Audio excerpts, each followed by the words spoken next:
Hey, I am doing just a quick review of the Nespresso fusalp advent calendar that they did this year. I absolutely, first of all, loved the cube design of the thing. So these things that I have here that I've filled up to make my own sampler for a friend, they were basically obviously on the outside of this cube, and if my son had not destroyed the box, I would have it here to show you.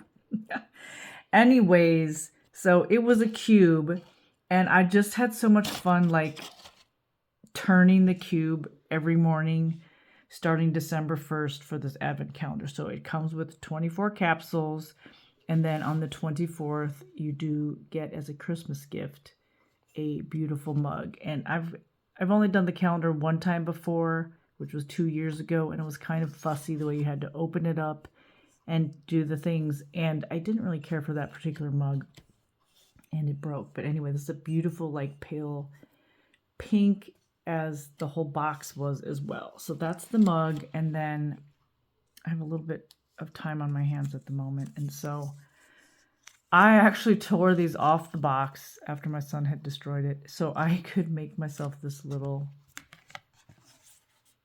cheat sheet, so I could just kind of, I was curious if they had like light to dark to flavored, if there was a certain method to how they sampled them.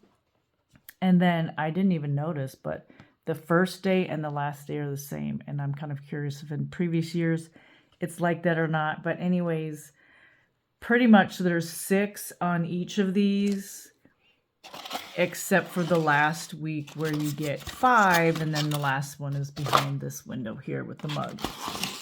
And what I want to show you is what I have put together as a sampling. I have these in order, but I have a friend that just got an espresso machine, and so I was like, let me put this video together as well as a little sampler, because I was curious to kind of have it a little more palatable. At first, it's kind of overwhelming, all the different kinds of coffees and stuff. You know, so as part of her sample, these are the Starbucks pods that are these first 3 made by Nespresso. And in my opinion, we've tried many different kinds of pods that are made for Nespresso, and they're not horrible, but the best tasting, I think, are made by Starbucks. So this dark blue one, or grayish blue, smoky blue, is an espresso. It's their darkest, and that's my favorite. Then we have Pike's Place, which is a lungo, which means instead of a little over 1 ounce per shot, it's 3 ounces, so it's more like a cup of coffee. And this is Columbia, which is a nice medium. And the one I don't have here is blonde. It's not my favorite. I prefer medium to dark roast coffees. But anyways, by Nespresso, I have down here Carmelo, which is like a caramel flavoring, and Nicciola, which is like a hazelnut, and both are delicious. This Nicciola is so good. It tastes like you're eating hazelnuts, so it is excellent. So that's part of that. And then, like I said, I tried to go in order of this, like across, and try to keep the samplings per page or whatever. So at the top of this one is Paris Espresso. This is Columbia. This is the Frosted Caramel Nut, which is in a limited edition. You can see it sort of matches like the whatevers of those. It's sold out. I have just a few left in my sleeve. This is Stockholm Lungo. This is India from the Master Origins. I love the way these things just pop in here. Here's the Tokyo Lungo. It kind of has some floral notes. And then next we have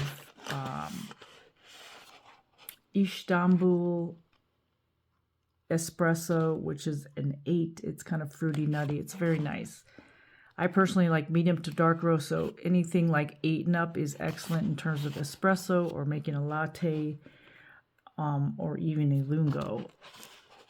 But if I pair it with one of those flavorings like the Carmelo or Nicciola, or even, I don't have it on here, but the chocolate one is also very good to pair with another espresso.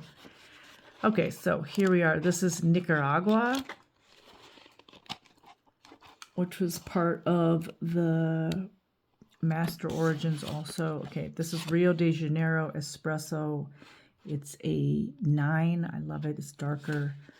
Herbal and sandalwood notes. This one, why do I keep forgetting what this is? This is Venezia. It's part of the inspirational Italian espressos. Balanced and thick. This is an 8.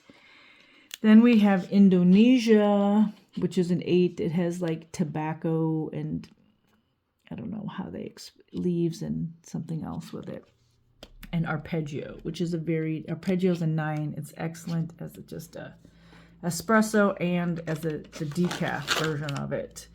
And then that's all I had from what was actually in the advent calendar. And then back here, I just put together some favorites of what I actually had. And so these are actually brand new. This is the new Ethiopia, part of the Master Origins. Or is it World Exploration? Sorry, I get those two mixed up. But anyways, this is new.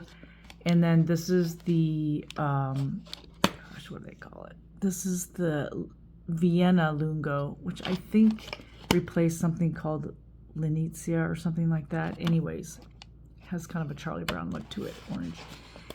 This is the Miami Espresso, also one of my favorites, and the Cape Town Lungo, which is a 10. I think Miami's a 9 or a 10 anyway. And then World Explorations. This is Buenos Aires, and this is the Shanghai Lungo, which has the citrus notes. But these ones that are on here are not. They were not a part of that advent calendar, but I've just sort of put this together for a friend, and I hope you enjoyed watching.